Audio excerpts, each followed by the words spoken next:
Across the border we go and up into the Highlands of Scotland. It is, of course, Knockhill that hosts round 7 of TCUK for 2023. It's been an absolutely exciting season so far, but it's certainly getting to crunch time as we have just 4 rounds to go before we see the champion crowned at Brands Hatch in October. Myself, Cameron Rogers, Zach Sweeney alongside me today for what is hopefully, Zach, going to be a really awesome track. It's going to be very tight, very twisty. It's probably a lot more difficult to overtake, but certainly the action and the tension is going to be high as ever.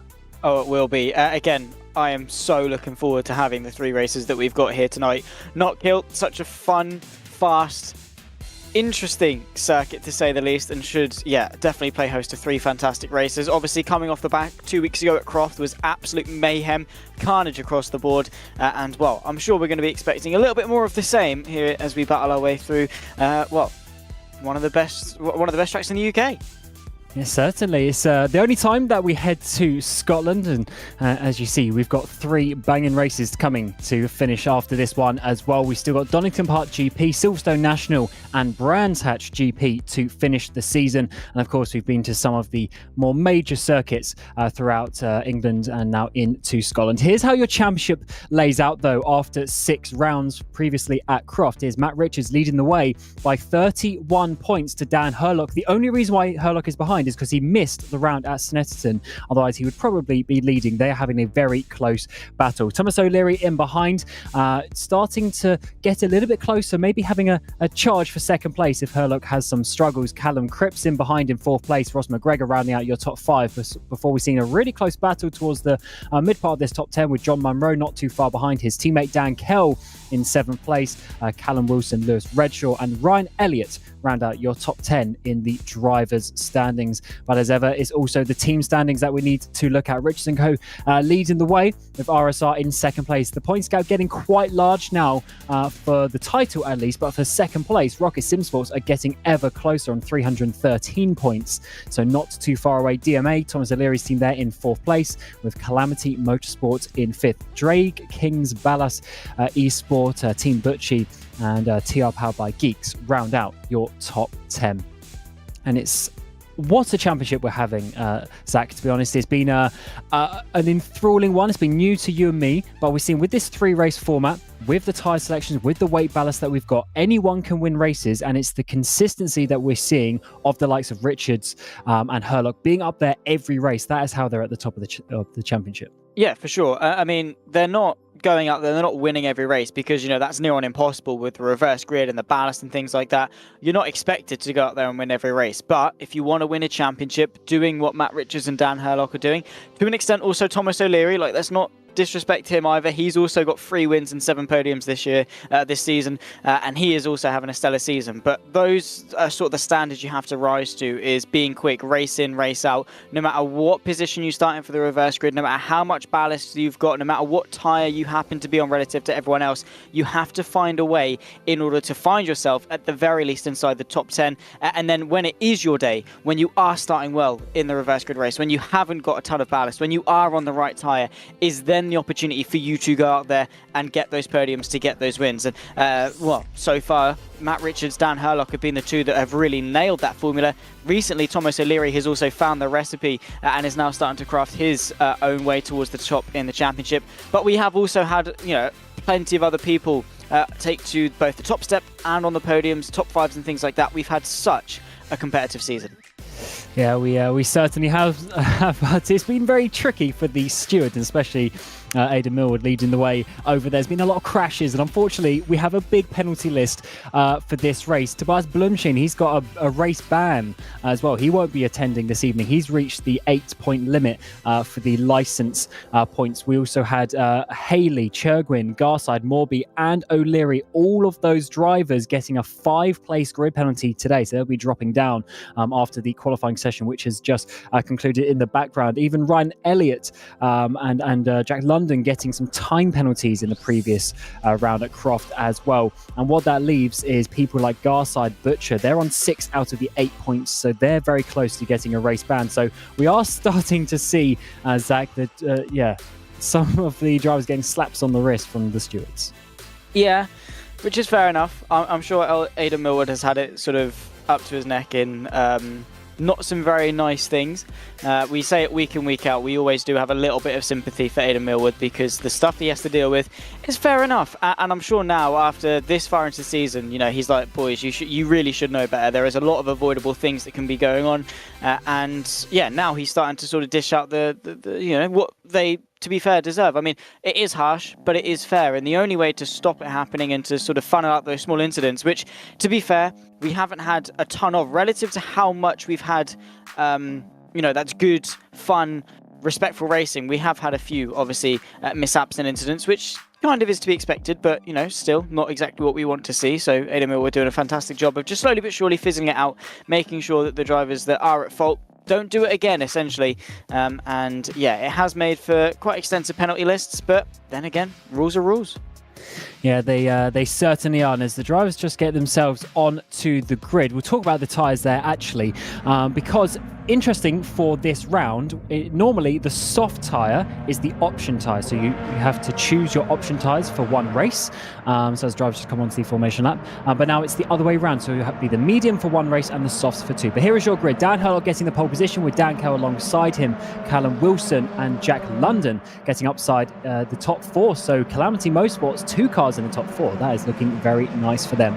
Callum Cripps is in 5th place with Ryan Elliott down there in 6th. Matt Richards, your championship leader, in 7th, and John Munro, podium winner so far this season, down there in 8th. Hartley and Cervic round out your top 10 with Ross McGregor and Thomas Vack inside your top 12. Remember, weight ballast for the championship standings in this race. Luke Mitchell, Adam Christopher inside your top 14. Leppit and Ben Willis rounding out your top 16. Ben Willis actually changing livery, maybe changing teams for today's race. Thomas O'Leary down in 17th place. He'll be disappointed with that. Churgwin in 18th. Phil Morby 19th. And Adam Locke there in 20th place, I should say. Jack Nichols in 21st, Cam Brewster in 22nd, Phil Garside 23rd, and Scott Morris in 24th place. And I believe we have one more driver, 25 cars on the grid. Yes, Anthony Hamilton rounding up the field. It's going to be short laps around here. We're looking about 48 seconds for the pole position, maybe near about 50 seconds in race trim. 24 laps coming your way. Zach, what are your final thoughts of what's going to happen?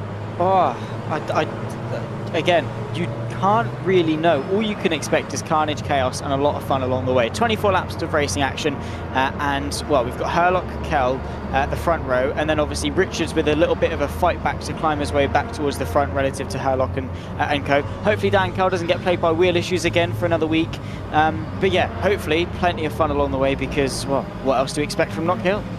And look at the grid. It's absolute carnage at this track. Everyone is so close together. It's a lot closer than the normal tracks, and we've sort of got this slightly staggered grid as well. Cars all over the place. 24 laps coming your way with just 4 rounds to go this season. Who is going to come out on top? First race of the evening. Your second place driver in the championship, Dan Herlock, is on that pole position, and he gets underway. Side-by-side start though with Dan Kell as we come down towards Duffer's Dip for the first time. Can the RSR driver hold on? Door banging coming in towards the braking zone as Kell tries to go around the outside, manages to hold on to that second place. Wilson holds on to third. 4 wide as we come through the second turn there, coming in towards McIntyre's. It looks like everyone's getting through quite cleanly, at least at the start, but now up towards the chicane. Who's going to be making any big moves? Side by side, that is going to be, I think that's John Munro trying to make a move. Yeah, a couple of people trying to search for the gap. You can see Dan Herlock forced to go defensive versus Dan Kell. Anthony Hilton towards the back end of the field as well, trying to pick his way through the carnage, through the right-hander here, and gets given the space, to be fair, but not really too eager for going for the move. Here we go, side by side for the lead. Kell on the outside in his forward focus. Bit of a lock-up from Herlock on the inside to round off the first lap. Bit of a slide on the exit as well for good measure. Kell with the outside line. He is going to lead the first lap. All the way round the outside, Dan Kell loving that one, going towards the front. Pole position driver last time out at Croft, as we're side by side up the hill. Remember, hybrid in these cars as well. They'll be using it on the 2 straights that we have here on the railway straight and the front straight away. So pretty much everyone using it at the same time. It just depends exactly how early you can go on the button and how much you can use that battery over the race, as you will deplete it, because there aren't too many braking zones to regen at this track. So watch out for that one a little bit later on in the race. As all moves in the background there, that was Matt Richards going wide. Munro gets up into 7th place. Richards off again. He's dropping all the way down. Championship leader. He's having some problems. He is, especially on a day where Dan Herlock is looking very, very quick. Matt Richards, there he is, finally able to get himself back going again, but a huge issue. It's going to be difficult for him to claw his way back after this. Certainly will. Updated livery, it looks like, for the Richardson Co drivers there. We've got the pink and the orange coming up as well to try and differentiate those drivers a little bit more. Jack London here we're seeing he's dropped down to 6th place, so he's dropped to 2 positions already. Elliott and Cripps getting past on that absolute carnage. 3-4 wide coming into this corner on that first lap, but certainly a strong race from him so far. So Kell leads away from Herlock. Wilson Cripps in behind before we see Ryan Elliott there. He's been a driver up towards the front quite a few times this season, Zach, but can he finally string around together? As off in the background, Ross McGregor all over the gravel. Yeah, a couple of people not really having the best of times. Let's take another look as to what happened to Matt Richards, and he fully got air there. That actually itself wasn't an inch slowdown, maybe? I wonder if there's more been an issue.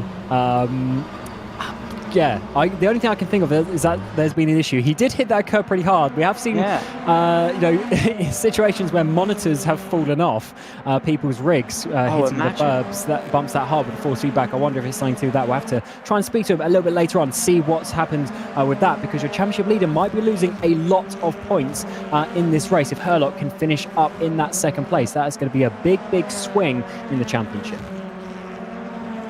Yeah, huge swing. I mean, as it stands, that's going to be a ton of points, which is not good, especially when sort of Herlock has been on the fight back sort of since the last few rounds. I mean, he missed Snetterton, obviously, but the gap at the moment is only 31 points. There's even more issues there for Matt Richards. Salt in the wound. Yeah, he's either got into the pits to sort out some issues, or he's got a drive-through penalty, something like that.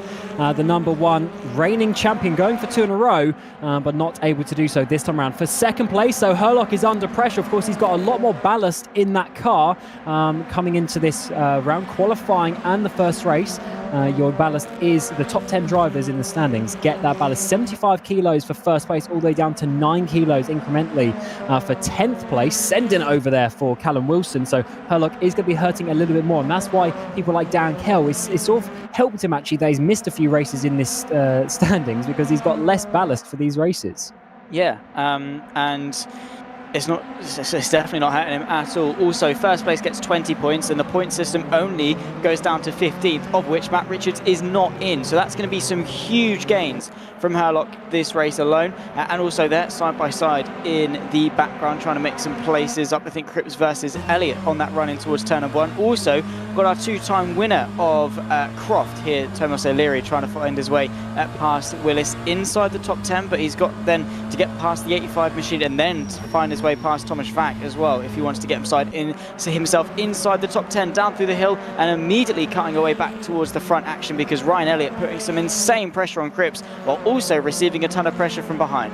Yeah, this isn't the easiest track to directly overtake, because the main overtaking opportunity, of course, is into the hairpin, which is really just once a lap. But what the track is for, especially if you're watching the real-life BTCC race a few weeks ago, especially that second race, what you saw Sutton doing to Jake Hill, just putting all the pressure on the driver, trying to force them to make a mistake. All the corners around this track are difficult. None of them are easy at all, especially that chicane where you've got to get the curbs absolutely correct. That final hairpin as well has massive elevation change. You've got to get the racing line correct. This first corner, Duffer's Dip as well, we've got to choose how much you want to send it over the curbs. It's such a tricky track for that.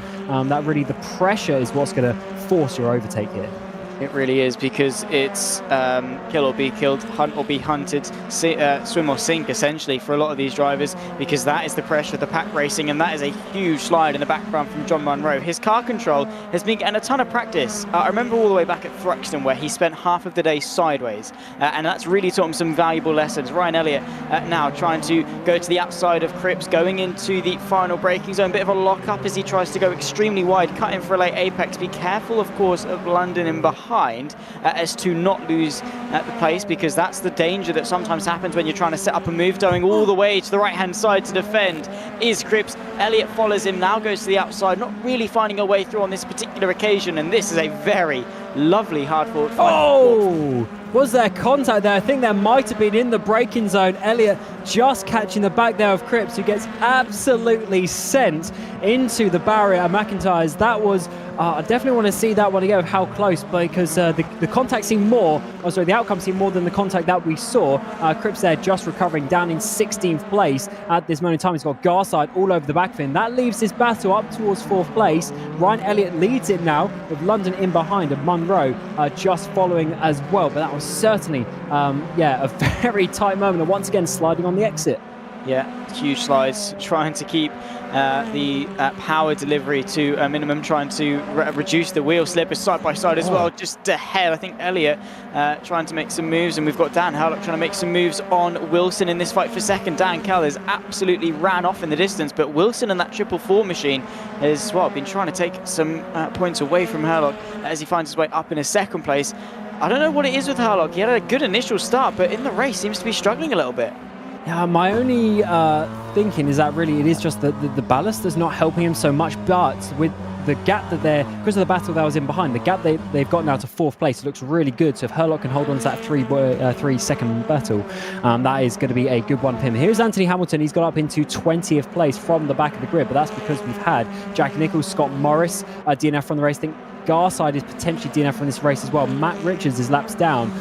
So this is, it's giving some free positions, at least to Hilton. But of course, the battles continue a little bit further back. Here's Ben Willis in 11th place. He's doing really well for Control Esports coming towards turn number 1. He's had a solid season, but he hasn't had too many specific standout results. Let's see if he can do that today at Knockhill. Absolutely sending it over the curbs there, down through Duffer's Dip, trying to work his way up behind Adam Christopher just ahead. Yeah, well, battles up and down, and also for sort of important places as well, but they're losing that time to Christopher the more they battle amongst themselves, as Willis is having a really, really fun fight there with Thomas O'Leary, battling his way through, ducking, diving, searching for gaps. Herlock, though, still in the slipstream of Wilson, maybe a bit pushed to pass into the mix as well, could definitely not go amiss for the man second place in the championship, trying to maximise here in Knockhill, because any point will count in trying to reduce that 31-point deficit to Richards in the championship lead. London trying to move his way up into 4th place as well, ahead of Ryan Elliott, all before the halfway point of this first race. As it stands, Herlock in third place. Third place is 15 points. Richards isn't going to be getting any points. Go down to the top 15 in this category. Oh, that is a huge wiggle there for Elliott. Got to be keeping it on the track. But yeah, for Richards, losing 15 points, that's almost halving his gap in just one race. Of course, he'll have to come back through from that starting position. Race 2 starts from the result of this race. So he's going to be starting from the back again. Of course, no ballast that time around, but still, that's going to be a difficult one for him, as we're seeing Elliott hold on to this 4th place, but he's making it a little bit hard for himself, trying to hold on to Jack London in behind. He's certainly pushing the limits as we're halfway through this first race. Yeah. And still plenty more action to unpack. Of course, we've got race 2 and 3 to come. Race 3, of course, decided from a random reverse grid wheel from anywhere between the top 6 to the top 12 being reversed. Which always adds a little bit of a fun to the mix. And oh my goodness me, was that Ryan Elliott going sideways? I think it might well have been. Yes, it is. We just about cut away probably I suppose the worst time for us, the right time for Ryan Elliott, but we cut back immediately to see him doing some lawnmower and joining the track nearly into the path of one of the battling cars. And oh my goodness me, that was a very scary moment for Elliott. And well, sees him outside the top 10, outside the points as well. I think that was Phil Morby, but of course he didn't come onto the racing line, but Morby was making an overtake himself over the, actually, it wasn't really the chicane. He just got onto the gravel a little bit too wide, unfortunately. Gets it in reverse, tries to spin it around, but those front tyres had no grip to spin it. And this rejoin is going to be, I'm pretty sure it was Morby in the Ford. Yes, it's going to be just having to avoid him, making an overtake on Ben Willis potentially up the inside there into Clark. So certainly not ideal for the RSR driver. Absolutely not. And an easy mistake to make, obviously, over the crest at that chicane. And I was already disabled. Go on. I think we've had a server issue here. Oh, that is a shame. We were just building up for an awesome second half of this first race this evening, but it seems we've had maybe a mass disconnection or something like that. Something has gone on. We only have 4 drivers on the track. Yeah, so I don't think everyone crashed during that replay. So my assumption is going to be they've had some sort of issue. So this is probably going to lead to a red flag, which, Zach, is such a shame because that was building up for some really nice battles, especially up towards the front of the top 10 there. Yeah, imagine if this is legit. I don't think it would be. If it is, I was about to say I'll put a lottery ticket on, but I'm not even old enough to do that. But, you know, in that sort of vein, there's a lot of things you could do. I think there has been a mass disconnect. Happy days if it's not red flag, because the top 4 would be loving life. But I doubt that's going to be the case. We'll keep you updated, of course, with the proceedings of things and how things are going to be happening. But, yeah, we were in for a really good race, and fingers crossed it can get sorted for the remainder of the evening, because I don't want to get robbed of Knockhill.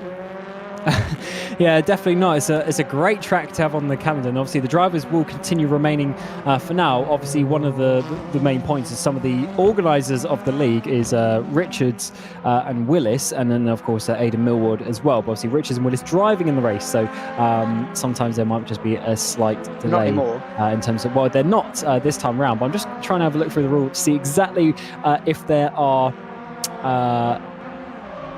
any rules on this, and it does look like that it potentially won't be restarted unless it was in the first 2 laps of the race, although that is under the race director's discretion. But of course, these things will need to be worked out. So I'm not going to say anything in black and white, but it's certainly not the way that we would have wanted to see. But for the action that is on the track, it is Callum Wilson leading the way from Jack London. Those two are actually having a very solid race, especially Jack London. I'm impressed with him so far. He's been having I don't think he's done all of the races so far. Yeah, he's sitting down in 16th place in the championship.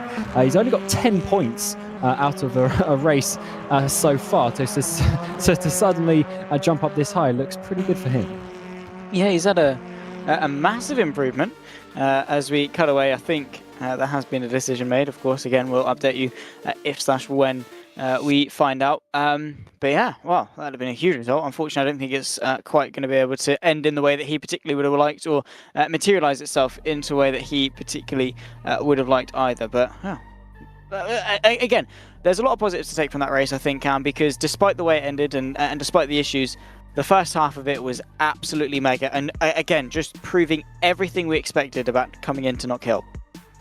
Yes. Not an easy track, to be honest, and it's almost one of those Monaco style races on the F1 calendar as such is the tight and twisty, the track that's almost too small, even for BTCC cars, which of course they're nowhere near the level caliber of a Formula 1 car or a GT3 car, etc. But for when you put those cars and their speed on a track like Knockhill, they almost feel too big, which is quite funny. But it's cool that we still, after all these years, still come back to this track, because I think it's a really important mark actually on the calendar, not only being up in Scotland, which I think is a big market to get into, at least from the real life side of things, but also just the fact of having a difficult track like this is an extra challenge for the drivers.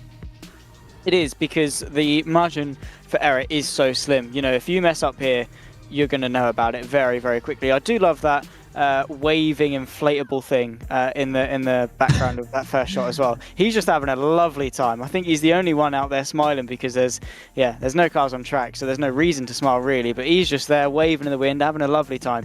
It's such a punishing track. The undulation, the blind crests, the corners here. It's a lot of fun when you nail it, not so much when you don't. Very obviously so. And it's track, grass, gravel, wall, and that is essentially the stages. Those are the 4 stages of grief. You realise you made the mistake on track, you go to the grass, you brace yourself on the gravel, and then your race is over when you hit the wall. So yeah, plenty of action zones, danger zones, but still the standard of driving here proved that it doesn't matter, because the cars fit and it's a raceable track. It certainly is, and I think it's quite difficult. Obviously, is in a good way in some ways. It's actually quite difficult, obviously, to work the overtake. So therefore, you actually have to have a bit of racecraft. It's not one of these tracks where it's got a long straight. You can just sit there in the slipstream or some of that, make a dive down the inside. It's certainly going to, be an interesting one, but we are going to be moving on to race 2 fairly shortly. So let's take a bit of a break and we'll come back. Unfortunately, that is the conclusion of race 1 here at Knockhill.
And welcome back to the Scottish Highlands. We are just sorting out the server for race number 2. We should be getting underway, but just a couple of technical checks just to make sure that everything is going fine. But race 2 is still going to be at least attempt to get underway, and we'll be trying to get there in just a few moments. We'll be back very shortly.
And the Highlands are alive with the sound of race cars. Danko is on pole position with Callum Wilson in second place. Herlock and Elliott round out the second row of the grid for this second race of the evening here at Knockhill.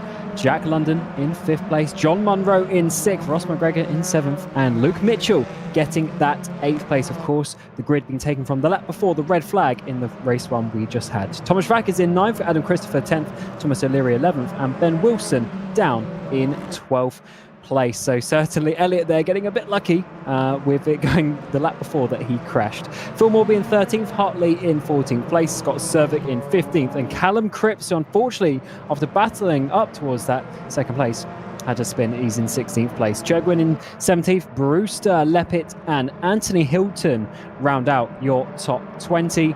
And unfortunately, a couple of drivers have not continued racing this evening, so just got 23. It's Adam Locke, Matt Richards with it all to do, and Scott Morris in 23rd place. So, Zach, a lot of things for the drivers to consider now coming into this second race, and a short race one. Matt Richards now down the back. Ryan Elliott learning that he needs to keep the car on track. Loads of things happening as all. I think that's Callum Wilson taking out a pit board. That was something. Let's put it that way. Right, okay, that is starting the second race off in a very interesting manner, and we're not even at the lights yet, but looking forward to this because, you know, the hype that we had at the end of race one is definitely sort of showing what could be here for race two. 24 laps back onto the clock, and, well, Dan Kell, Callum Wilson, the front row. So this is, of course, still race number 2, so race 1, the results will have to be sorted out, but we have used basically the best results that we had from the previous race to get a accurate grid for race number 2.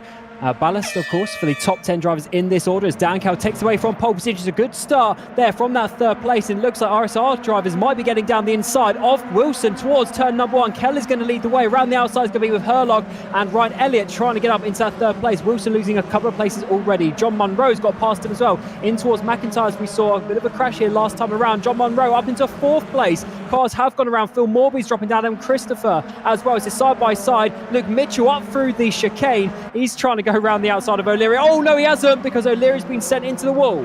He has been indeed, and rejoins the circuit into the path of another car as well for good measure. That is not what we like to see at all, but so far so good for Dan Kell at the front of the field, side by side as well between the two Rocket Sim Sport cars of Munro and McGregor. They battle their way for fourth place. McGregor finds himself ahead of his teammate as Callum Wilson chucks the car to the inside of Jack London, forcing the extremities of the circuit though as the Ford Focus is now the slow run in the background forces Thomas Vack to maybe get himself into the mix. They battle their way towards turn number 1, but so far so good for our pole sitter.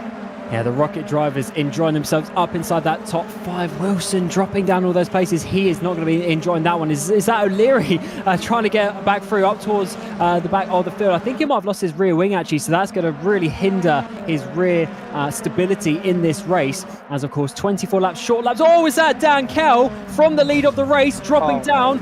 Maybe Herlock dropping through. Oh no, he's gone into the wall, and so has the number 87 machine there of Herlock. That is your championship, basically leader or contender, I should say, after that first race. But now he's going to be going to the back of the field. Huge changes at the front. Yeah, this is a huge round for Herlock, or what could have been a huge round. Matt Richards has found himself up into 8th place as well. So how quickly have the tides turned for those two? Matt Richards, after an appalling start in race 1, dropping his way all the way back. We're going to take a look as to what happened though, and it's Dan Kell that gets out of shape. There's a little bit of rally cross for a moment. I think it's just going to snap right into the path. And unfortunately, Herlock, what can he do there? Because there's no way of predicting what Dan Kell's car is going to do. That's so unfortunate for Herlock. I feel really bad for him there. Kell, he really didn't have control of that car, but certainly a difficult one indeed. And that could potentially be another swing in the championship. Matt Richards from the back, already up into 8th place. What a move this could be. Round the outside, 3 wide is going to be down the railway straight, potentially, as they work their way into a single file formation in towards the braking zone. There's Ben Willis in 6th place, but it's going to be Richards coming up into 7th place. Up the inside, he sends it of Louis Hartley. He might even be able to get Willis down into turn 1 too.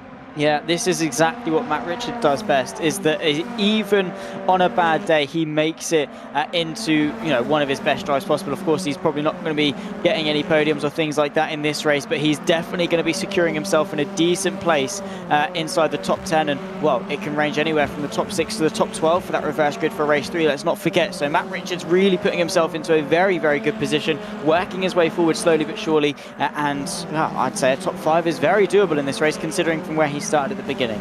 So as things have shaked out already after 4 laps, McGregor leads from Monroe. Great start from the Rocket Simsport drivers. London is in that 3rd place as he's got Wilson and Vac in behind. They're trying to battle, actually, coming in towards the final corner. Vac there drops down a place. Wilson gets back up into 4th after having, some very interesting excursions on this first lap as 20 laps remain, but they so do go very fast around here. Ben Willis in behind him with Matt Richards, your championship leader, now up into 7th place, gaining so many points on Dan Herlock, who's now down in 19th. Yeah, that is that could be the turning point of the championship. And Thomas O'Leary has had contact and he's sent spearing off. He's without a rear wing, smashes into the quick fit barrier, and he's going to be hoping that he can quick fit a rear wing. Unfortunately, that's not quite going to be the case, and he is very well and truly out of contention in this race. Back to the front, and Ben Willis is seeing just ahead of him and looking backwards on the battle between what could be Richards and Hartley battling over 7th place. You can see Louis Hartley on the counter-attack relative to the championship leader, finds himself on the left-hand side of your screen, the right-hand side of the circuit, and the inside for the final hairpin. And the BMW of Richards tries to go the long way around, but he's not quite able to keep his footing and is forced to be on the back foot. Hartley giving him a good run for his money. Yes, that Matt Richards being overtaken this season, that's not something that we've seen too many times, actually. He's not doing the overtaking. He's generally moving forward in the races or leading from the front. What a move there by Louis Hartley, having a very strong round here so far at Knockhill.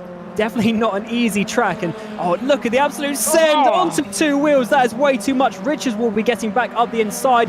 Bit of a rejoin there, but Hartley managed to come back in just behind the Richards and co driver. But Hartley certainly pushing, just showing how difficult this track is. Yeah, thankfully he's only lost 1 place and back down to 8th. So, well, he's now going to have to overtake the overtaker all over again, while also locked in this very extensive train. I mean, also towards the front, McGregor and Monroe trying to extend the gap back to Jack London as best they possibly can, work together as teammates as best they possibly can, and secure a good result. But just look at this fight. All behind, I think, Callum Wilson is the one leading this train up in 4th place. Thomas Schwack trying to mount an attack. Then it's Willis, Richards, Hartley and Cripps all battling in behind. And then we've also got another bit of a battle here as well. Adam Locke sandwiched in between of Brewster and Phil Morby as well. Wherever you look, Cam, there's at least 2 cars very close for position. As Richards trying to get his way even further around the outside of Ben Willis. That's not something we'll often see. Hartley in the background is going off 2 laps in a row. He's off into the gravel. He's going to be losing about 3 places, including his teammate that time around, with Leppit getting up. Actually, huge send up the inside there is going to be as well, as Cervic's going to be bumped out of the way. That was from way far back. Wasn't expecting that one. But Cervic needs to try and come back round the outside of Duffus. Dip is going to be, but he's not close enough as Leppit completes the move. Yeah, not quite able to, but riding on board with Thomas Schwack, looking to the inside of 3, thinking about it, but Wilson covers it off quite nicely. A good run here from Vac, though, sees him go to the inside, but the outsiders, they rise their way up the hill through the chicane and forces Wilson into submission. Thomas Schwack finds himself up in a 4th place now, and also look there, because Matt Richards is trying to pick his way into the battle as well. Thomas Schwack with a sensational move up to 4th. Yeah, Rich is getting a nice easy overtake from his teammate Wilson. Definitely Wilson not. I doubt he would have been full throttle there coming out of the chicane. So Rich is up into 5th place and 6th goes down. Wilson side by side once again in towards the braking zone. Is going to be at the hairpin, and once again is going to be Cervic losing out a position as Hartley there for TR Powered by Geeks getting up the inside, and once again is the Ballas car losing out on the straight. So 2 laps in a row, and it's deja vu for Scott Cervic unless he can do anything in towards turn 1. No, he can't. Onto 2 wheels there from Hartley.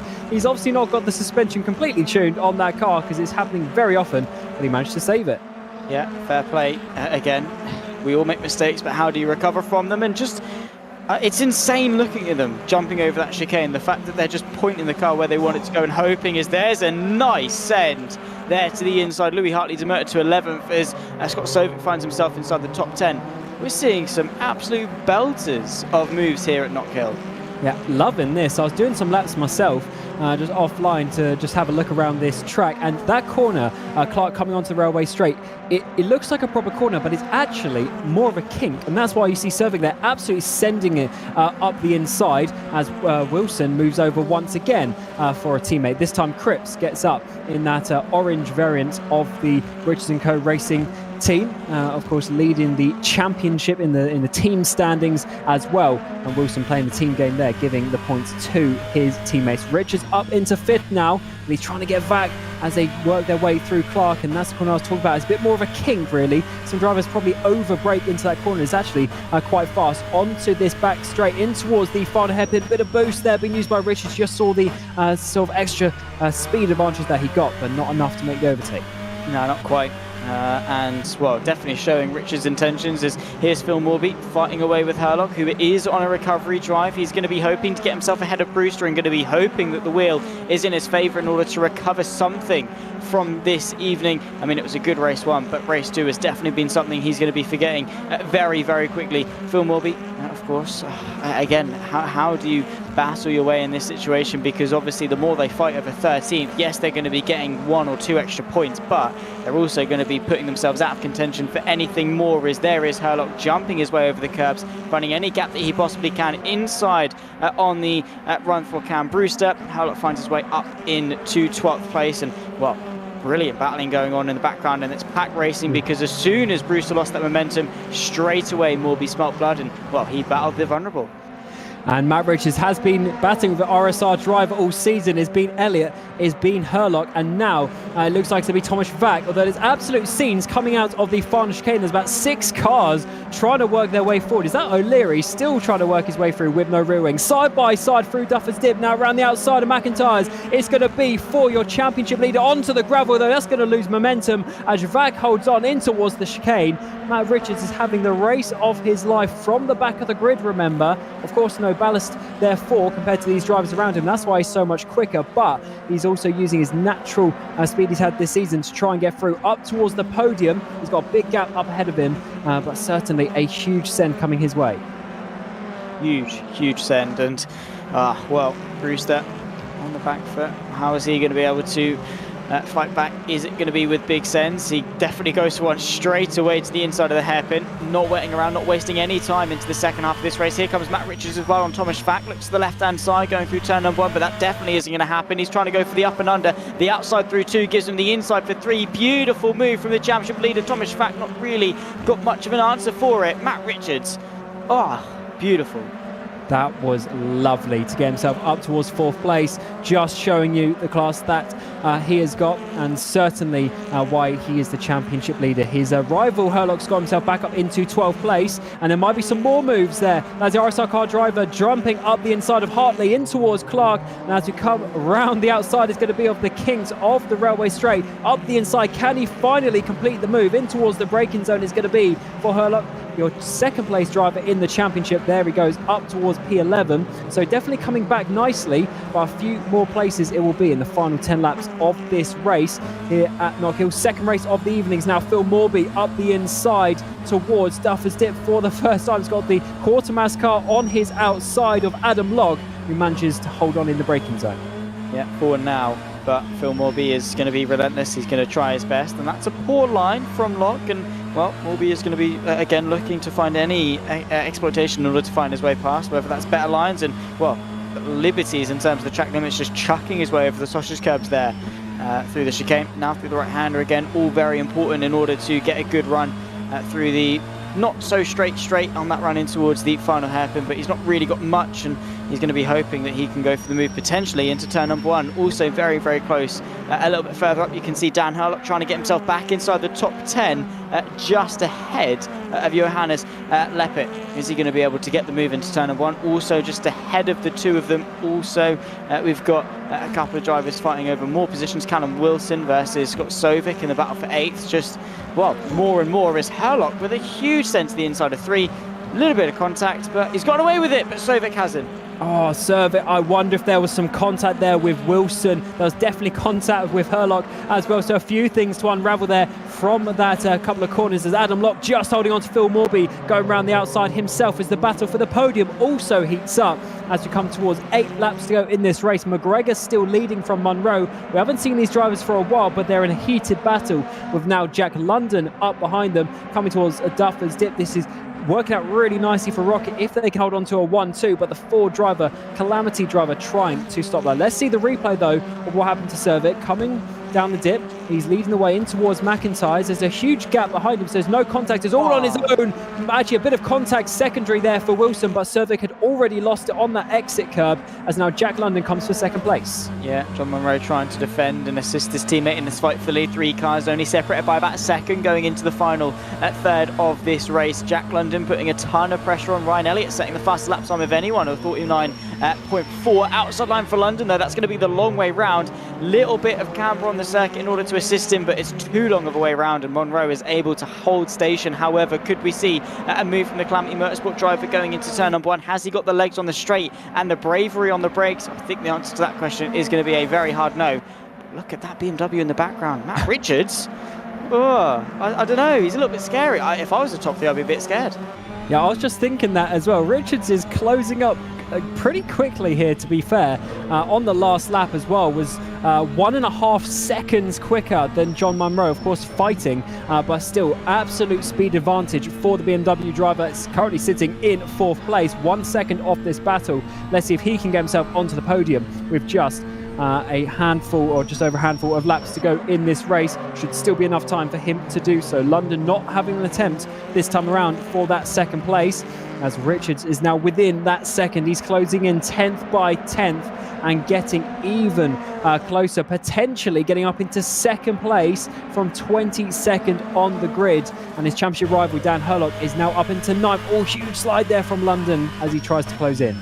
Yeah, he's pushing very, very hard. That goes without saying, but the gap between the top 4 is very close. I mean, to be fair to McGregor, he's been able to open the gap up a little bit now, 1.5 seconds, which is going to be a huge bit of breathing room for him, especially at this stage in the race, and especially if his teammate Munro continues to battle hard with the likes of London and Richards. But not long left to go in this race. Time is definitely a luxury. Yeah, it's he's got long enough to get past these drivers, and to be honest, are they closing on McGregor potentially at the front, as Scenes in behind as well, lower parts of the top 10. Here comes Herlock trying to make a move, but also Thomas O'Leary with no rear wing on the car. He's spun out a few times, but he's still up into 10th place, just showing you why his resurgence in this second half of the season is putting him up into 3rd place in the championship, as the flashing of the headlights there as Herlock makes his way past Wilson. Wilson's been dropping back so just like an absolute stone here in this race, and look at the train of drivers coming for him too. Yeah, they're all queuing up, waiting for their chance, and I have to say, fair play to Thomas O'Leary. Like, that is an astonishing effort. Like, and just goes to show to never give up no matter what goes your way. Matt Richards as well is another prime example of that. A poor race 1 has now seen himself maybe claim a podium here in race 2, inside line on Jack London, who doesn't really put up much of a fight as he jumps his way over the grass. Matt Richards picks the inside. He finds his way up to 3rd as Jack London struggling on this lap, and maybe run out of steam potentially, and just Matt Richards getting his way past is the nail in the coffin. Potentially, but 4th place would still be very good for him, as Morby there just trying to get the nudge from Hartley as we come up this front straight, trying to make it stick as O'Leary, I should say, gets through there with Wilson. Flashing his lights once again, 2 straights in a row. He's not happy with how his race is going. Normally, flashing of headlights is not a positive reaction to a driver around you. So let's see how that one goes for Wilson, as he's getting very close to dropping outside the top 10. The 2 Geeks Energy drivers just in behind, with Morby getting close once more. This is an insane train that we're seeing, from Herlock in 8th down to Mitchell in 15th. Huge train, all aboard sort of the Wilson Express, and well, we've only got a few minutes left of race number 2. Phil Morby getting ever close to the back of Louis Hartley going through the final corner. Not really much contact. Well, there was no contact, but definitely could have been some.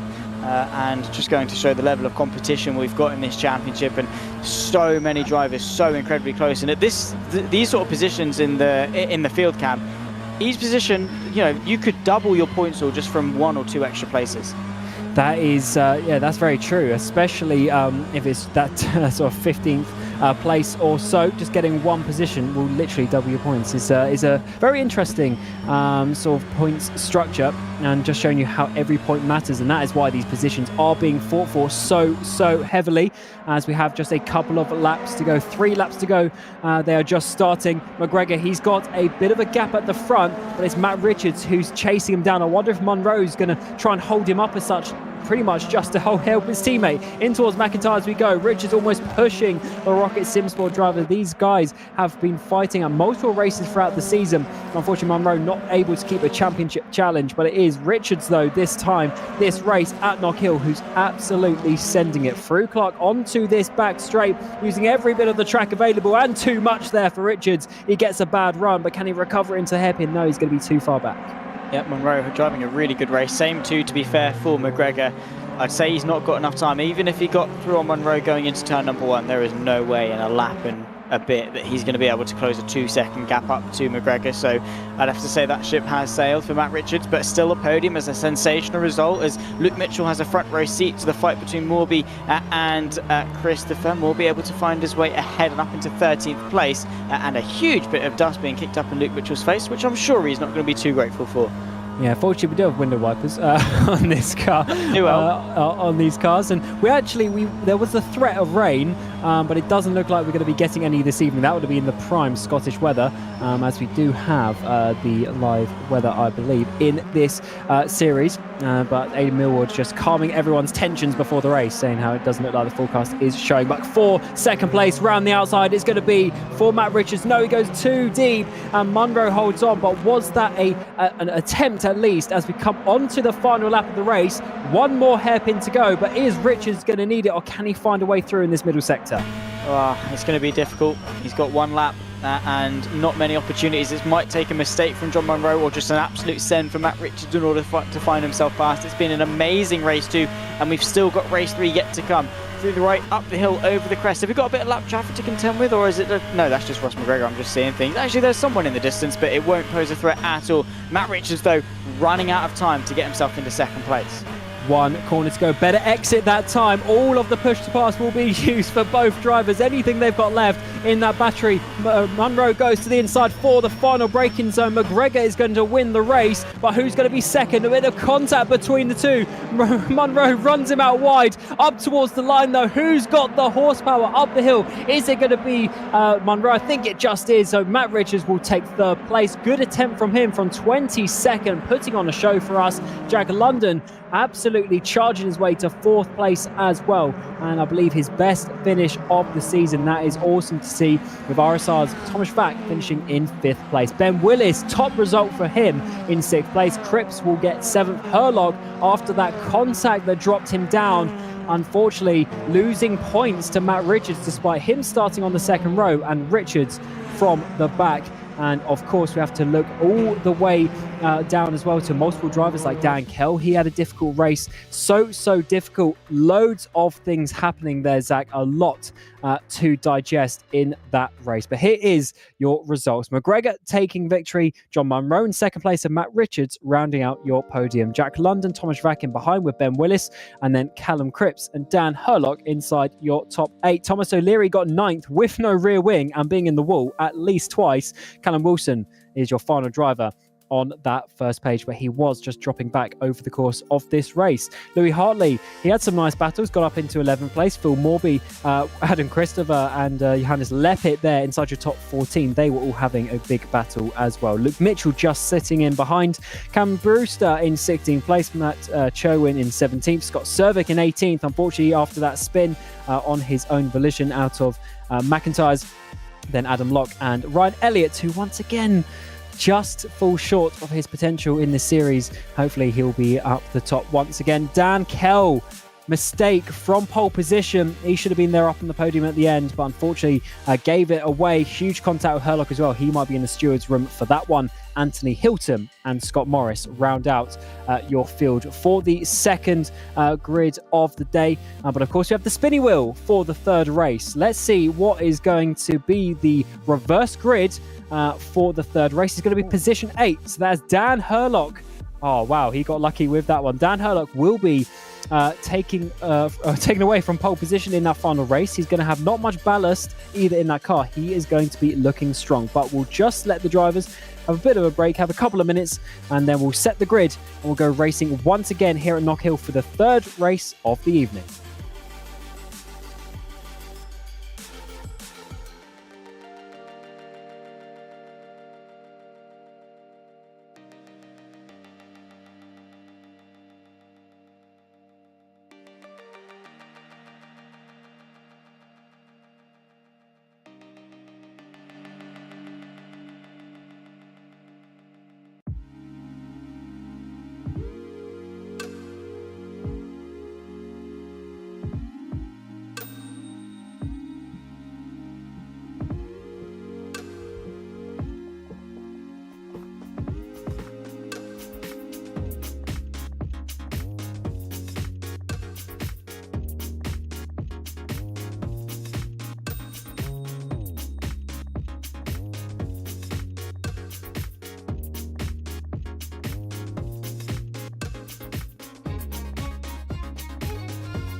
Welcome back to Knockhill for the final race of the evening here for TCUK 2023 round number 7.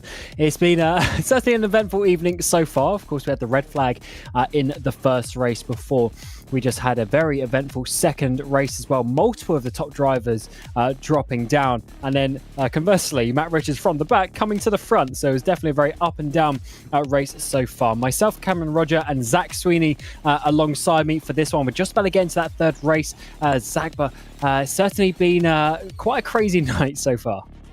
It has been, but it's not disappointed at all. I've thoroughly enjoyed each and every single minute lap of racing action, and yeah, it's been so fast-paced, so high intensity, and well, what more did we really expect? I mean, Matt Richards charging his way through the field, especially when sort of Herlock had his issues, but both of them in some capacity have still managed to recover to some decent positions, and also with Herlock taking that 8th place, will have the reverse grid pole position going into race 3. Huge stuff for him, and huge stuff for the championship as well. So yeah, plenty still at play, and well, we've still had plenty of curveball thrown at us. Yeah, with what we saw in... Well, actually, I don't know how they're going to sort out race 1 in terms of points with the red flag and everything. But if points did come from that, potentially, there would be a big gain there for Herlock, and then that would have been reversed. So approximately, we're looking at a similar points total coming into this race, and we only have a bit of quick maths, including this one, 10 races to go this season, including this race 3. So we're starting to get to that point where you need to start counting down the amount of races that we have left in the season, and I definitely think it's going to be a close battle between Herlock and Richards, but any major mistake is going to be interesting. Here we are for the final race of the evening. We have, I'm not sure that's the correct grid, yeah, because we do have one of the RSR drivers on the front row of the grid. It was Dan Kelt last time around. Here we are, Dan Herlock, there we go. We have Callum Cripps on the front row, Ben Willis in 3rd place, with Thomas Vack in 4th. Good opportunity for Willis to get some nice points today. And then, of course, it's your top 8 reverse. So here is the remainder, is Jack London, Matt Richards, John Munro, and then Ross McGregor. So that is your top 8 that has been reversed for this race. Everyone else below is the finishing position from the previous race. Thomas O'Leary just missing out in 9th place, Callum Wilson in 10th, Louis Hartley in 11th, and then Phil Morby in 12th place. And all of these drivers will be hoping to sneak the final few points that they can today. Adam Christopher in 13th, Leppert in 14th, Luke Mitchell and Cam Brewster, they're inside your top 16. All those drivers there we're trying to get into the points, with P15 being the final point. Cherwin and Scott Cervic, 17 and 18. Adam Locke and Ryan Elliott rounding out your top 20. We've lost another driver because we only have 22 for the final race. We've got Dan Kell and Scott Morris on the final row. What do you think, Zach, the likes of Elliott and Kell can do? Can they come up the field like we saw Richards, or are they going to get caught up in those mid-pack battles? Oh, who knows what could happen from a race like this. I mean, again, it depends how cooperative Dan Kell's wheel is. I suppose that's one part of it. The next part of it is, yeah, how cooperative the midfield is in allowing him to battle his way forward. If there's any person that can do it, well, Matt Richards, obviously, but in this race, Dan Kell. Dan Herlock on the front row of the grid. He got a great start last time around from the second row, and as you see, it's so compact. The grid here is really proper old school. As you go to the countdown sequences, Herlock and Cripps on the front row, Willis and Vack in behind. Final race of the evening to round out round 7 of TCUK, and it's a good start there. A penalty for Elliott though. He's jump started, unfortunately. Thomas Vack through the middle is going to be potentially an RSR 1 and 2, 3 wide in towards Duffer's Dip. Around the outside it's going to be from Matt Richards. Huge risk there for your reigning champion, as it's going to be Thomas Vack has to drop down in the end. Then Willis holds on to that second place, as Cripps as well with London. They've been going side by side as everyone works their way into single file through the chicane. Off in the background we've seen Leppert, Cervic as well cutting the chicane. So there's definitely been some shenanigans as Richards goes up into second place. He gets past Willis. He does. A bit shaky though, as a couple of dust being kicked up in the background. Thomas Vack under a lot of pressure as Jack London tries to find his way through. Also look from Ross McGregor as well. Our race 2 winner looking to the inside of the final corner on lap number 1. Herlock leads from Richards, the 2 championship rivals heading the field as Thomas Vack tries to thwart the attack from McGregor, and I think he's done exactly that. Absolute carnage in the background as well as multiple cars. I think Phil Morby and Dan Keller side by side. Hang on. Dan Kell, he started in the 20s. He's now 13th place at the end of the lap 1. Fair play. And he's diving up the inside of someone else. There's that potentially Morby for 12th place. He's trying to make it through. Good stuff there for Kell. We also saw that with Richards in the previous race as well. So you definitely can send it around this track and make up some places. Oh no! Who goes off? Is that Mitchell? Yes, it is, into the barrier. He's been joined by, I think, Adam Locke, potentially, or at least one of the quartermaster. Oh, huge contact again coming through Clark. That I didn't even see which car that was. It went off so fast. I think it's Louis Hartley. He's dropping down the way, having another crash. massive crashes here we're seeing, as round the outside is going to be there for Thomas O'Leary getting up into 8th. What on earth did we just see, Zach? Absolute carnage. That's the only really way that we can put it. It's been the theme of this evening. Thomas O'Leary following Ross McGregor all the way to the extremity of the inside of the circuit. They go too wide, too deep. Bit of a lock-up in the background, as well as Callum Wilson is being attacked by John Munro. And, well, we'll have a look as to what happened here. Adam Christopher, to be fair, it was that or the barrier. And the barrier is solid. So yeah, I definitely see what you mean with that as they continue to battle. Now around the outside is going to be for Munro. Keeps it out of the gravel as well. It's huge send from Kell in the background trying to get involved in this battle. As who is that trying to get past as well? Is there going to be Callum Wilson getting up the inside of Munro in towards the final hairpin, as is going to be O'Leary also looking up the inside of McGregor side by side with Wilson and Munro now. Also in behind, we're seeing Kell trying to get past Morby up the straight. 2 by 2 they go. Well, who is going to come out on top in these battles? Of course, crucial at this point in the race to try and give yourself enough laps to make the moves. Kell did make the move, but unfortunately Wilson could not. Not quite. Again, another look as to what's happened. Johan Leppert to the inside of turn 1, just loops the car around because of the undulation, and then in a bit, mate. Yeah, right. Is that a second spin? Maybe. I think that might be a second one from Leppert. He's not having a great day, is he? We've got Mitchell, Christopher, Adam Locke out of this race so far, and then Leppert is all the way down the back as the drivers all over the gravel coming onto the railway straight. The two teammates go side by side in towards the braking zone. Munro up the inside of McGregor. The two Scottish drivers at their home race. Munro gets through, 20 laps remaining. Wilson now gets a run on Kell, actually, but Kell is going to have a bit of the slipstream from the Toyotas ahead of him. He's going to keep that position, and actually he might now be able to have a go round the outside of Duffer's Dip. He's going to have to back out of that one. That's not where you make an overtake. It's not, but it's certainly somewhere you can make a huge mistake. Callum Wilson all over the back of Dan Kell again. Sensational stuff that he's already inside the top 10, and the fact that it's such a big train as well could open the door for this to be a hugely good result for Kell, despite the hardship that he's shown coming into this race. Already inside the top 10 and on the back of what could very easily be more. I doubt a podium, but with the fact that we're queuing up behind Jack London, could definitely still be a top 5. He goes to the outside of John Munro, and is he going to be able to, Ross McGregor I should say, and he does get himself up into 9th place. Dan Kell flooring the car, and well, there we go, beautiful stuff. Matt Richards with a fast lap time, also Callum Wilson trying to move his way inside the top 10 ahead of McGregor. Thomas O'Leary trying to find himself to the outside of Thomas Fack. There's just too much going on, Cam. There's so much action, all of the overtakes and potential overtakes. Oh, in fact, that's going to be deep. Can he save it? I think he's just about managed to do so, but that gives O'Leary the run up the inside, which is not quite enough. And into the chicane, O'Leary needs to try and get a good run, as once again we see the RSR cars struggling out of the chicane there. And that's not going to be good, actually. That's going to be too tight on the inside for Vac coming onto the railway straight. He's going to get a good run round the outside, though, the long way round of the King, as of course we're still seeing Munro in the background trying to get involved in this one. Up the inside comes Dan Kell as well, as they go 2 by 2 in towards the braking zone. Kell maybe making 2 places. He does, as he's going to get the inside run up towards the first corner. Yeah, well, continuing the fight as the show must go on, and oh my word, into turn 1. Oh, there's contact between the two of them, and he's sent wide as Thomas Fack. John Munro picks his way through. Callum Wilson wants to slice of the pie as well, up into 9th place.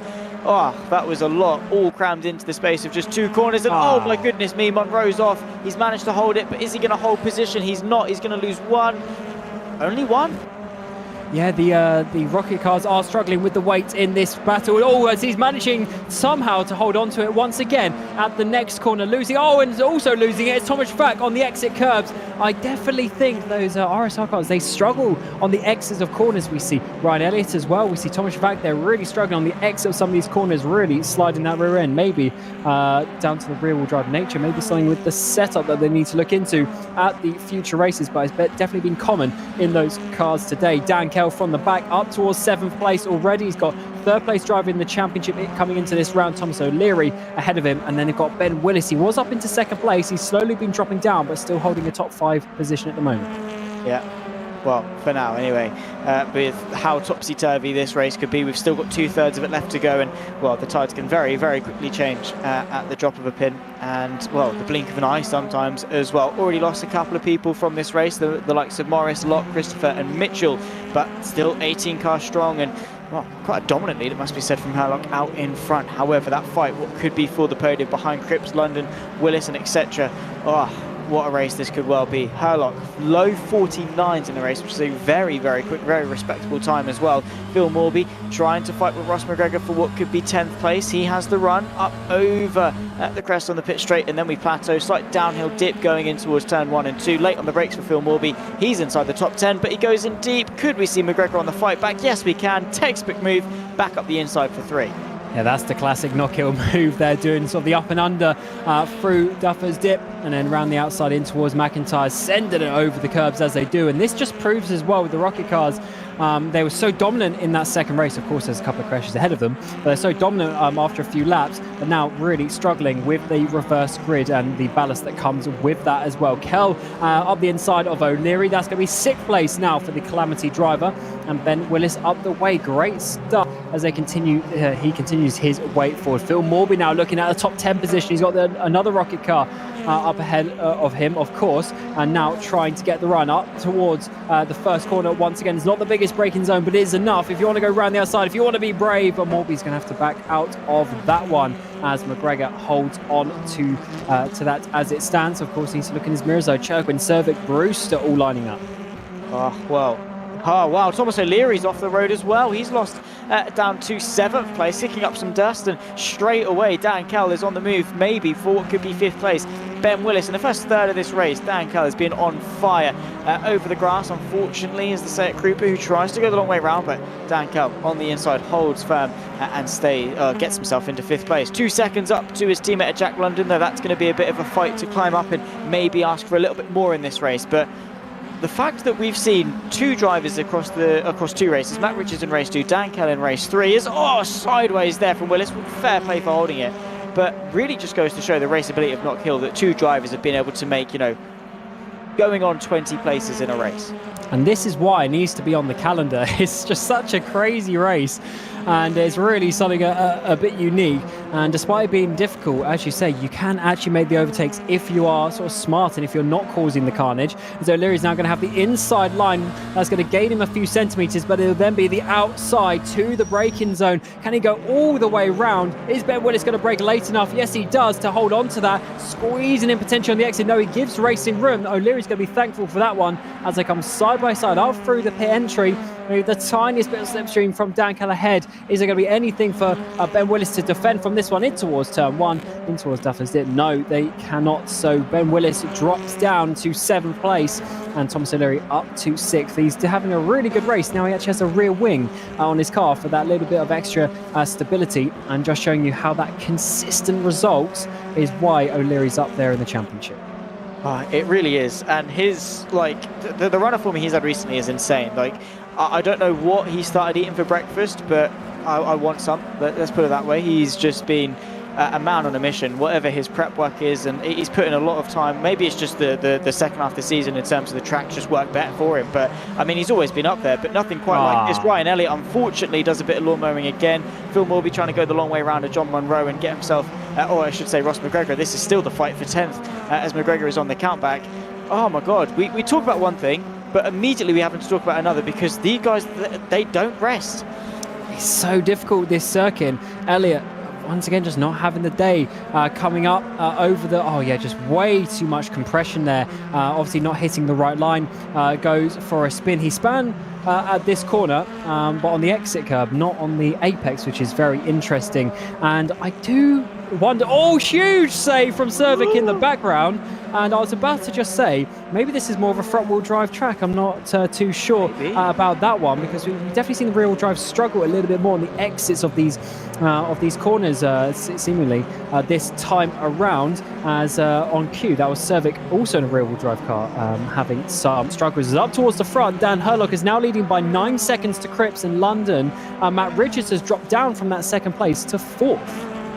Not really the best of races for Matt Richards, it must be said, but still I guess good damage limitation, but oh, look at that, up over 2 wheels. I know it's the norm, but it still shocks me every single time I see it. I just expect it to flip over. It won't probably. We haven't seen that yet. Scott Sovic, what's happened to him? This is his save from earlier in the lap. Over the sausage curb, the car dips down, bottoms out again, and then goes sideways. And then he just sort of presses the tap on the brakes to like bring the car back in. That quick thinking, quick hands. Yeah, good stuff. Yeah, he was just completely the wrong line, and he sort of, when you come over, he almost came over too early as such, and the front really dipped, and he was struggled from that one as the rear goes completely loose at that point. And now, coming on to lap 15 we're on now, so 10 to go including this one. Situation is Herlog leading by 9 seconds, 1.5 back to Jack London, who's now got Matt Richards and also London's teammate Dan Kell all over the back. Look at the absolute send there from Kell over the chicane. He was basically turning left in the air and going at a diagonal over the bumps. Absolutely love that one. And he's chasing down the back of Matt Richards. They do have O'Leary not too far behind as well. If some battling comes in the way of these 3 drivers. In towards the final corner now, can Dan Kell find his way through the championship leader? Or maybe so. John Monroe looking to fight with Willis. This is for 8th place. Bit of contact on the exit as the Toyota pushes the limits of the track. And, well, John Monroe, again, having a pretty decent evening today and into the final third of race 3.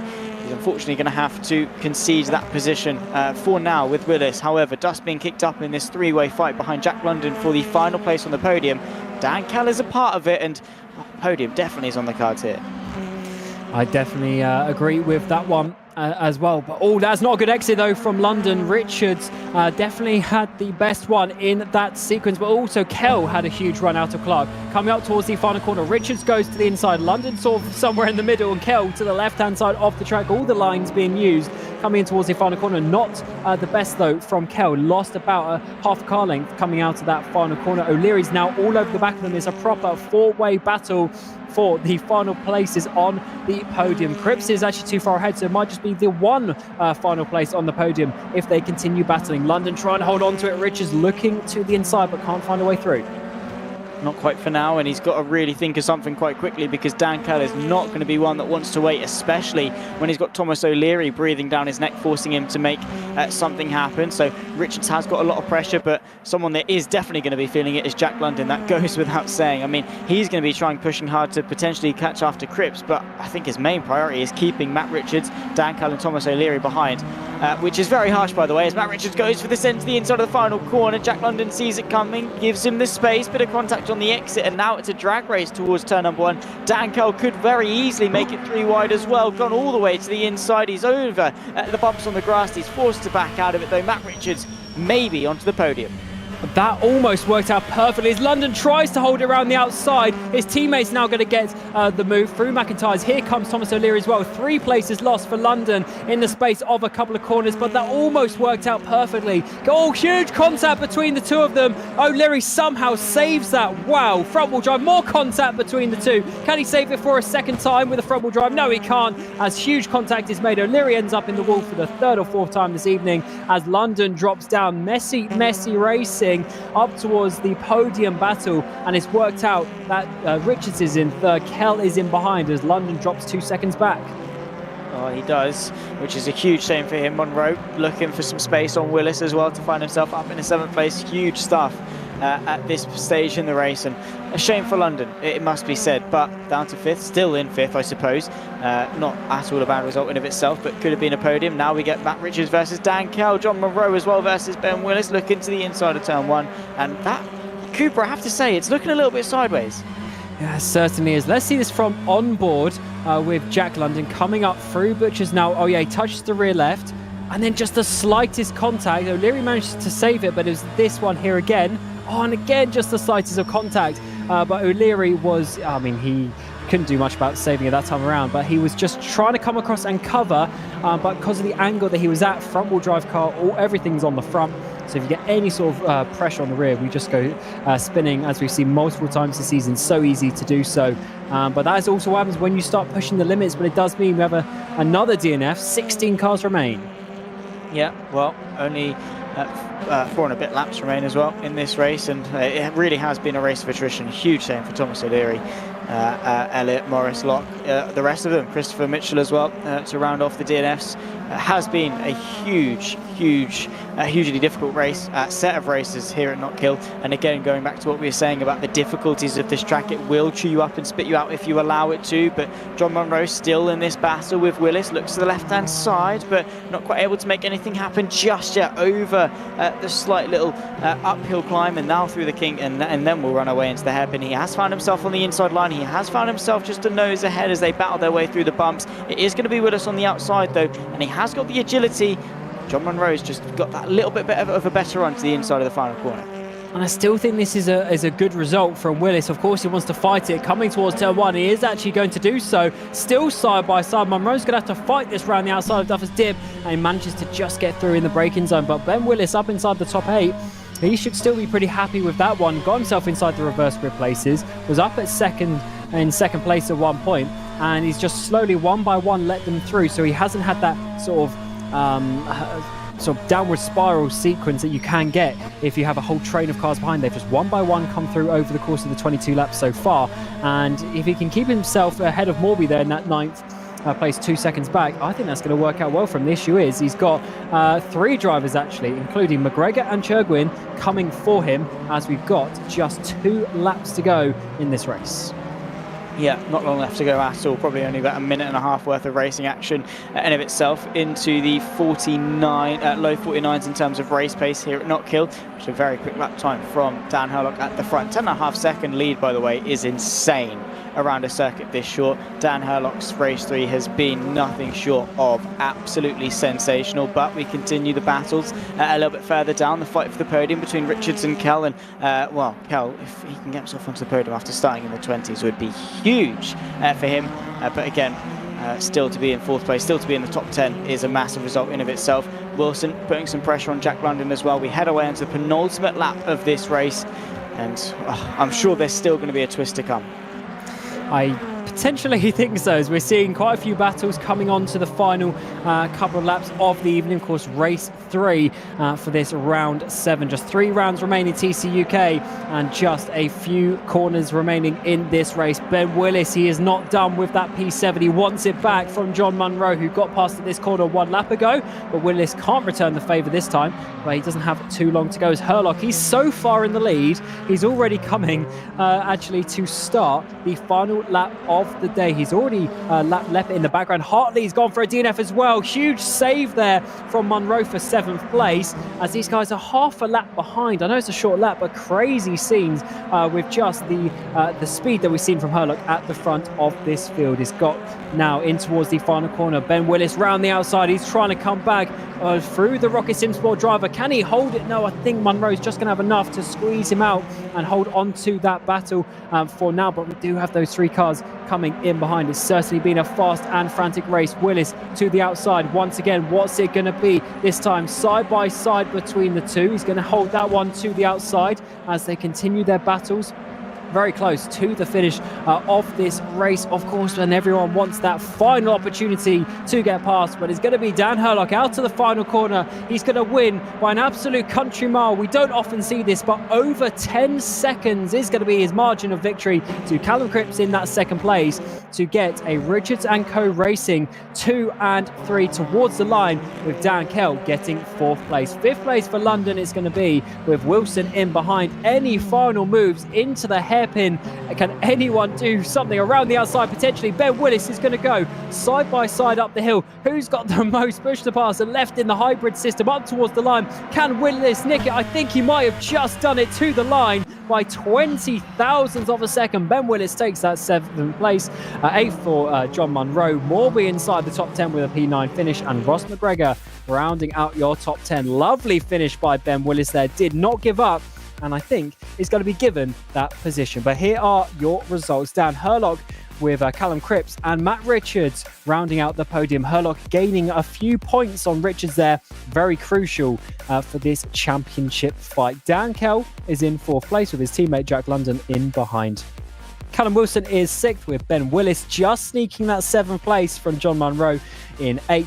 Phil Morby is in 9th, and Ross McGregor down in 10th place. So the Rocket not able to gain too many positions, but still a solid afternoon of racing.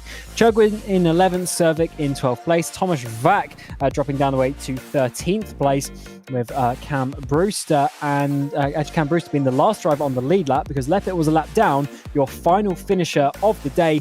And here comes a whole load of DNFs. You've got Hartley and O'Leary, Ryan Elliott, Scott Morris, and Adam Locke as well for your P20. And then your final couple of drivers is Adam Christopher and Luke Mitchell. Zach, what a carnage-filled race. But a lot of it was actually in almost nice battles as such. Just hard, aggressive moves, but definitely too many spins and too many cars in the barrier for our liking. Yeah, a couple of huge mistakes, but some huge pivotal moments in terms of the championship. I mean, the up and down roller coaster of an event that it was for Herlock and Richards. Both had their lows, both had their highs. Huge stuff in the championship going into the final 3 rounds. And I'm just looking forward to the next couple of weeks and, you know, when we can go again, because, yeah, it never ceases to amaze for the VMO TCUK. It's just absolutely sensational week in, week out.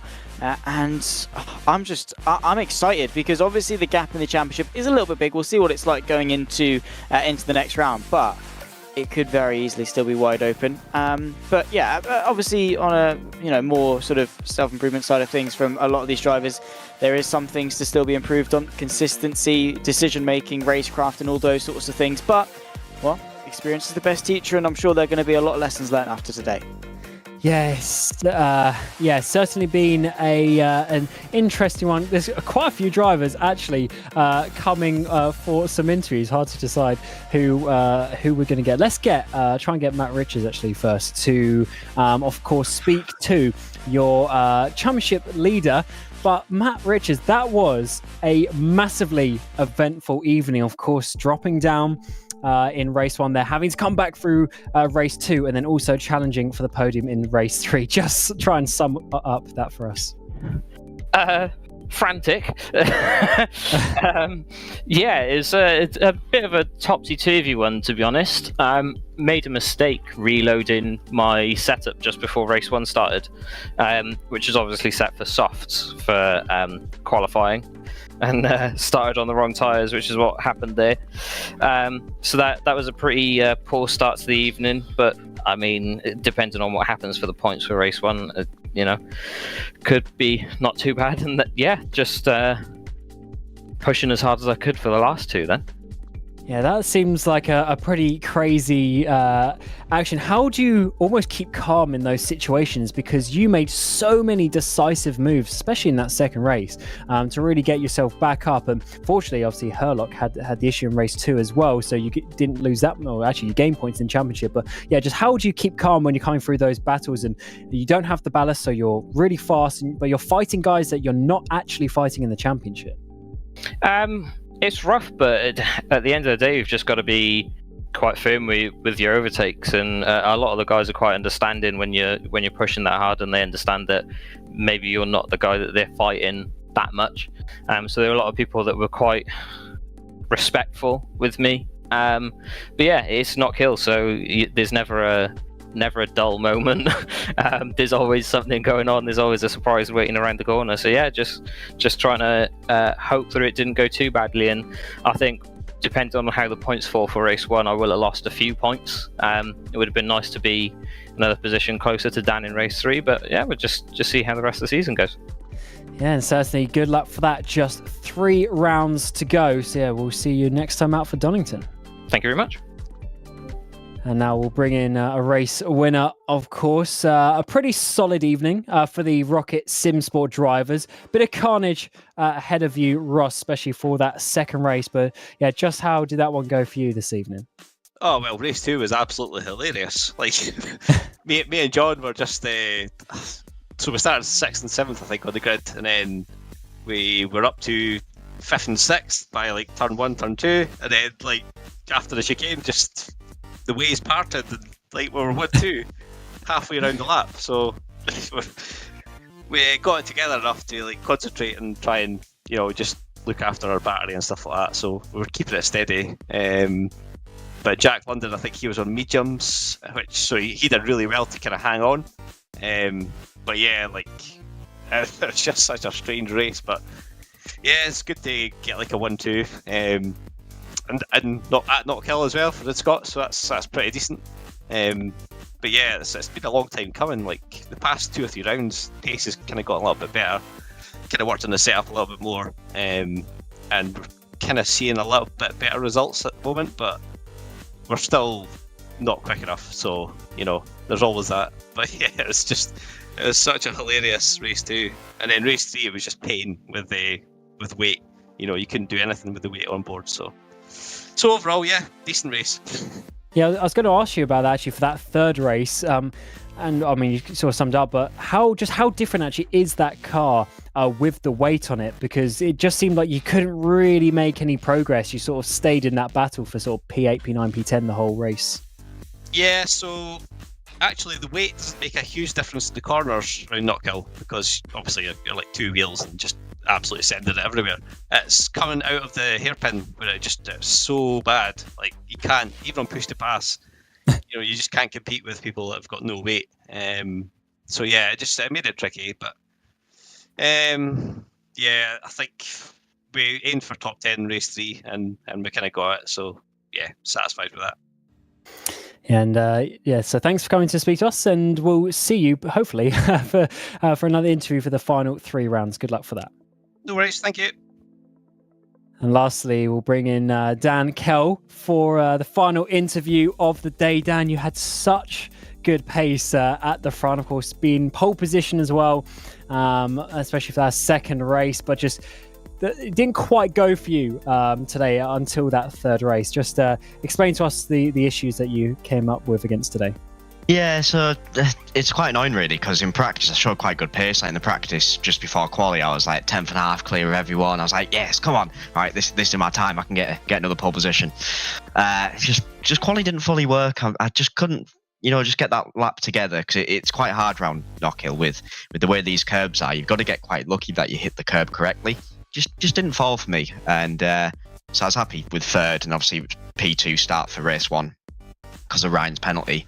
And yeah, I took the lead, and then obviously the whole disconnect thing happened. So I think I have won race 1, because I think they're going to count it back and just call it at half race distance. So I'll take that. And then yeah, race 2, I'm guessing it was caught on the live stream, but yeah, I made a mistake out of chicane. Tried to save the car, thought I'd saved it. Then just as I was about to get back on track, I had a really awkward bump, which just sent me back to the infield, and I was like, I'm a passenger here. I was like full brake, right hand lock, and then unfortunately, yeah, made contact with Dan, which I'm very sorry for. I apologise to him. I can't apologise enough. Yeah, I feel quite bad. But yeah, race 3, great race from 21st to 4th. I'll take that. It was quite good fun battling people and getting through. Yeah, unfortunately, it was on broadcast, so you can go and have a look at that one later. Was not a nice scene. But yeah, for race 3, you made such a good stop. Just tell us about that lap 1. You made up some like 10 positions just on that first lap or 2. Yeah, I wish it could have been a little bit more, because obviously Matt in race 2 had got up to 11th by at the end of lap 1. I only got to 14th, so I was like, damn it, I want to beat his record. But no, it was good actually. It was a little bit of a scary start really, because I think Ryan was in front of me and he like half jumped the start, which I think caught everyone out around us, and no one really like went away. So I think, because I was starting on the right side of the grid, next minute I'm up against the pit wall, and I've done about 4 cars before you can get to the start line. I'm like, oh my, this is going well.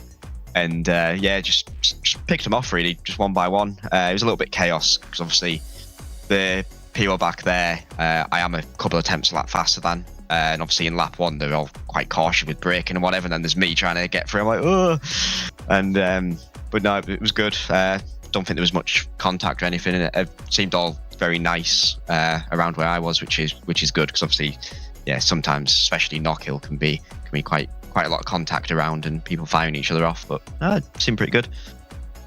Yeah, good stuff. Well, thanks for speaking to us, and good luck for the final few rounds of the season. No worries, thank you.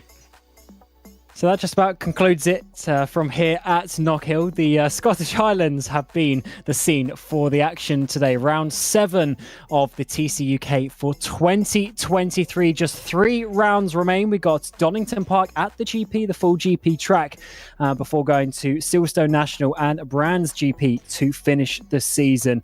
So just, not too many weeks left already, just about 5 weeks left. 5-6 weeks left in this championship, and then we'll be over and we'll know who the champion is going to be. It's a big battle between Richards and Herlock as we come into the final 3 rounds. Just 9 races remain. Who is going to take the championship? We'll have to find out next time, the 13th of September. We'll be back at Donington. We thank you for watching. Myself, Cameron Rogers, Zach Sweeney alongside me in the commentary box, and of course Mike Yao of Simply Race doing the production behind the scenes. We thank you for watching, and until the next race, it's goodbye for now.